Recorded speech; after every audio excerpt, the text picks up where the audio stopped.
आज हम लोग सीखेंगे imperial formula of a compound के बारे में। इंपीरिकल फॉर्मूला क्या होता है किसी भी कंपाउंड का, इसका मतलब पहले समझने की कोशिश करते हैं। तो होता क्या है, the empirical formula of a compound is the simplest formula which gives the simplest ratio in whole numbers of atoms of different elements present in one molecule of the compound।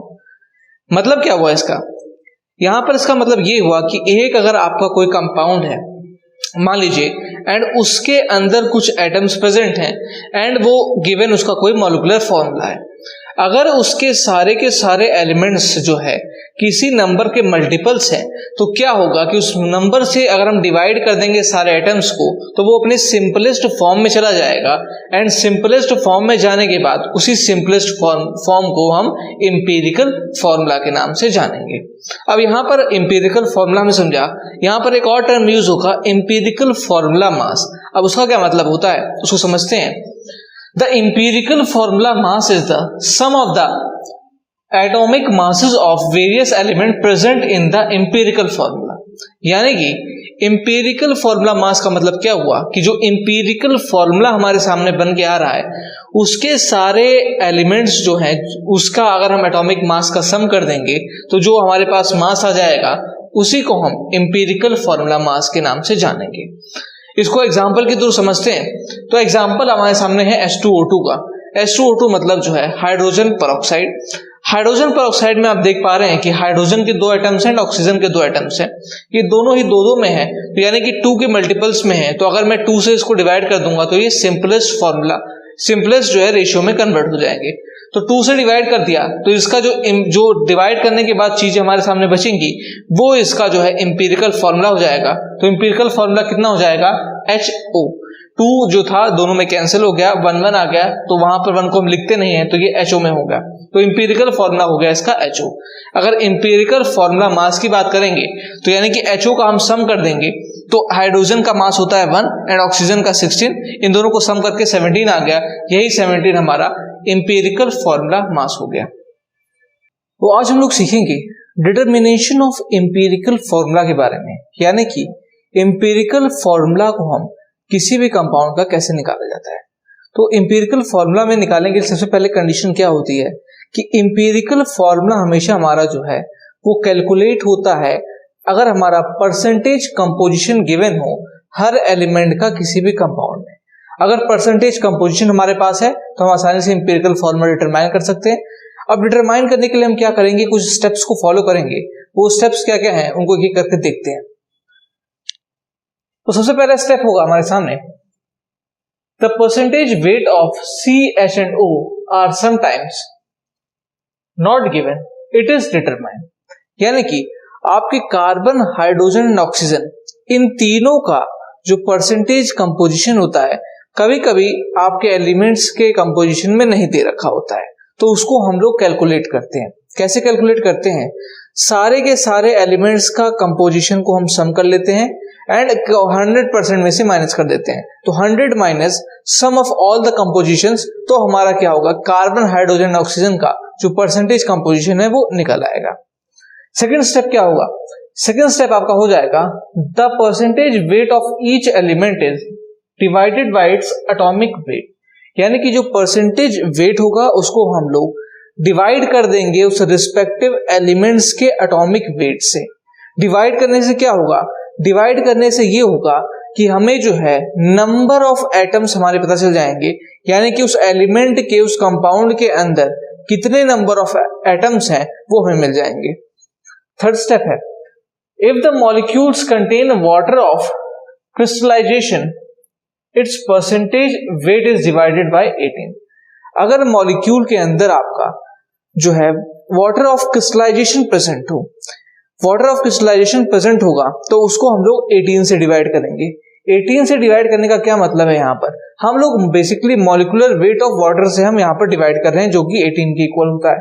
इसको 18 से डिवाइड करेंगे तो क्या होगा कि कितने number of water of crystallization है वो हमें पता चल जाएगा।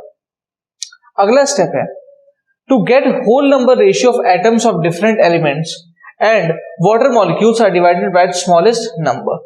यानी कि होल नंबर, हमारे पास जितने भी रेशियोज आए होंगे ऊपर वाले स्टेप्स में, उनको फर्दर हम स्मॉलर जो है रेशियो में कन्वर्ट करेंगे किसी भी सुटेबल नंबर के साथ डिवाइड करने के बाद। एंड फाइनल स्टेप है the empirical formula is now derived by writing the symbols of various elements side by side with number of atoms of each one as the subscript. यानी कि इतना आप कर लेंगे तो होगा क्या कि आपको रेशियोज मिल जाएंगे, तो उन रेशियोज को आपको क्या करना है कि रिस्पेक्टिव एलिमेंट्स के नीचे लिखते हुए उनका सबस्क्रिप्ट बनाते हुए लिखते चले जाना है, एंड जो आपका फाइनल फॉर्मूला डिटरमाइन होगा वही इंपीरिकल फॉर्मूला हो जाएगा। ये सारे स्टेप्स आपको फॉलो करने पड़ेंगे। इन सारे स्टेप्स को पढ़ने के बाद कुछ एग्जांपल्स को हम देखते हैं एंड समझने की कोशिश करते हैं कि हम कैसे इनको अप्लाई करेंगे। आइए जो हमने कॉन्सेप्ट पढ़ा उसके ऊपर कुछ एग्जांपल्स को देख लेते हैं।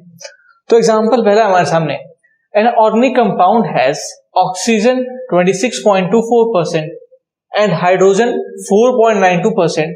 Find its empirical formula. एक ऑर्गेनिक कंपाउंड आपको दे रखा है जिसके अंदर कार्बन का परसेंटेज आपको नहीं बता रखा है, हाइड्रोजन एंड ऑक्सीजन का परसेंटेज आपको दे रखा है। तो इसका एम्पिरिकल फॉर्मूला हमें निकालना है। तो हम जानते हैं किसी भी ऑर्गेनिक कंपाउंड में हमेशा और हमेशा कार्बन का प्रेजेंस होना इंपॉर्टेंट है। यहाँ आपको कार्बन का परसेंटेज नहीं दे रखा तो उसका परसेंटेज हम कैलकुलेट करेंगे। कैसे कैलकुलेट करेंगे? हम करेंगे क्या, उस केस में आपका जो कार्बन का परसेंटेज हो जाएगा उसको हम लोग क्या करेंगे 100 माइनस इन दोनों का परसेंटेज के सम का, यानी कि ऑक्सीजन एंड हाइड्रोजन के परसेंटेज के सम से माइनस कर देंगे, यानी कि हो जाएगा 26.24। इसमें हम ऐड कर देंगे 4.92। इन दोनों को सम करने के बाद इसको हम माइनस कर देंगे तो हमारा ये परसेंटेज आ जाएगा कार्बन का 68.84%। अब हमें सारे के सारे जो एलिमेंट्स हैं उनका परसेंटेज कंपोजिशन मालूम है। अब हम करेंगे क्या, अब हम इसको जो है एक टेबल बनाएंगे एंड टेबल बनाने के बाद टेबुलर फॉर्म में करके इसको सॉल्व करेंगे। टेबल में क्या क्या कंटेंट होगा, सबसे पहले हम क्या करेंगे, एक साइड में हम लिखेंगे एलिमेंट, एलिमेंट के बाद हम लिखेंगे अगले टेबल फॉर्म में परसेंटेज कंपोजिशन, परसेंटेज कंपोजिशन बनाएंगे। उसके बाद हम क्या करेंगे, उसके बाद हमारी जो थर्ड टेबल रहेगी उसके अंदर हम लिखेंगे एटॉमिक मास, एटॉमिक मास।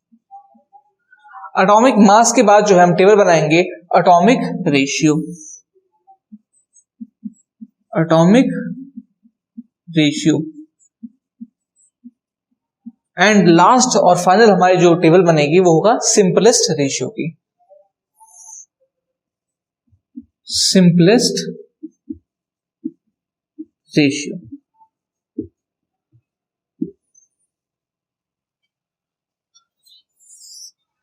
अब इन सारे टेबल्स में हमें रिस्पेक्टिव चीजें भरनी है एंड फिर हमें जो है सॉल्व करते चले जाना है। सबसे पहले एलिमेंट्स की बात करें तो 3 एलिमेंट्स हमारे सामने हैं, एक है कार्बन, एक है हाइड्रोजन एंड एक है ऑक्सीजन। अब होगा क्या कि इनका रिस्पेक्टिव परसेंटेज कंपोजिशन कितना है, कार्बन हमारा प्रेजेंट है 68.84, आपका हाइड्रोजन प्रेजेंट है 4.92 एंड ऑक्सीजन प्रेजेंट है 26.24। इनका जो रिस्पेक्टिव एटॉमिक मासेस होगा, कार्बन का आपका हो जाएगा 12, हाइड्रोजन का होता है 1, ऑक्सीजन का होता है 16।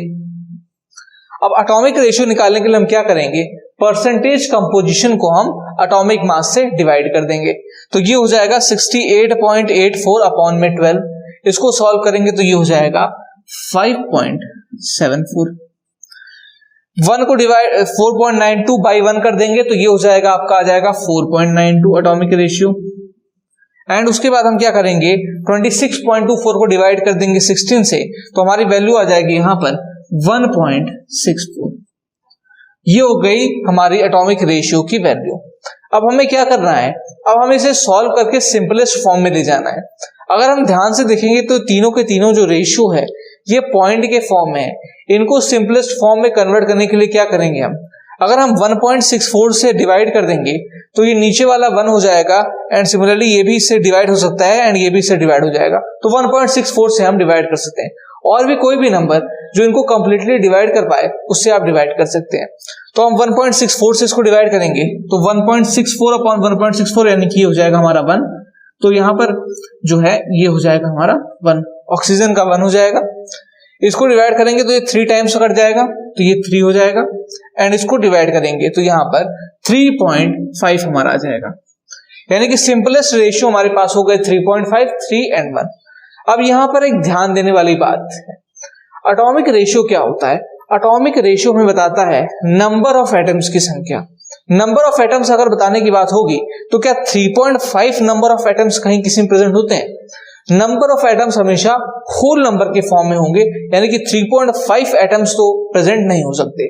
तो हमें क्या करना होगा, अब फर्दर हमें इसको और सिंप्लीफाई करने के लिए 2 से तीनों में मल्टीप्लाई करना पड़ेगा। 2 से मल्टीप्लाई इसलिए करेंगे क्योंकि 3.5 जो है इतने पॉइंट फॉर्म में या फ्रैक्शन फॉर्म में नंबर ऑफ एटम्स प्रेजेंट नहीं होते हैं। तो इसको 2 से हम मल्टीप्लाई कर देंगे तीनों में, तो ये हो जाएगा 7, ये हो जाएगा आपका जो है 6 एंड ये हो जाएगा 2। यानी कि कार्बन 7 प्रेजेंट है, आपका हाइड्रोजन 6 प्रेजेंट है एंड ऑक्सीजन आपका 2 प्रेजेंट है। तो एम्पिरिकल फॉर्मूला हम फाइनली जो लिखेंगे वो लिख देंगे C7H6 एंड O2। ये हमारा जो हो जाएगा एम्पिरिकल फॉर्मूला हो जाएगा। एंड इसी तरीके से टेबल बना बना के आप जो है इसको सॉल्व करेंगे सब क्वेश्चंस को। आइए दोस्तों अगला एग्जांपल देख लेते हैं। अगला एग्जांपल हमारे सामने, the molecular formula of N acid is CH3COH, what is it's empirical formula. इस क्वेश्चन में आपको जो है इस बार मॉलिक्यूलर फॉर्मूला एक एसिड का दे रखा है और आपसे पूछा गया है कि एम्पिरिकल फॉर्मूला आपको कैलकुलेट करना है।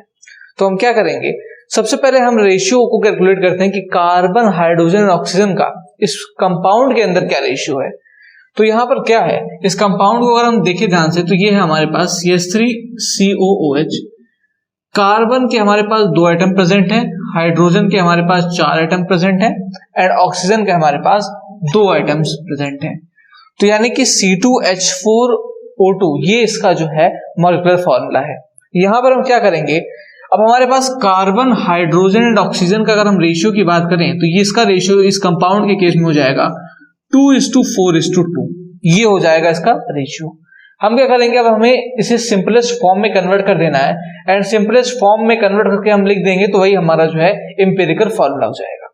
इसको सिंपलेस्ट रेशियो में कन्वर्ट करने के लिए हम क्या करेंगे, इन तीनों को 2 से डिवाइड कर देंगे। 2 से डिवाइड करेंगे तो क्या हो जाएगा, ये हो जाएगा हमारा 1:2:1।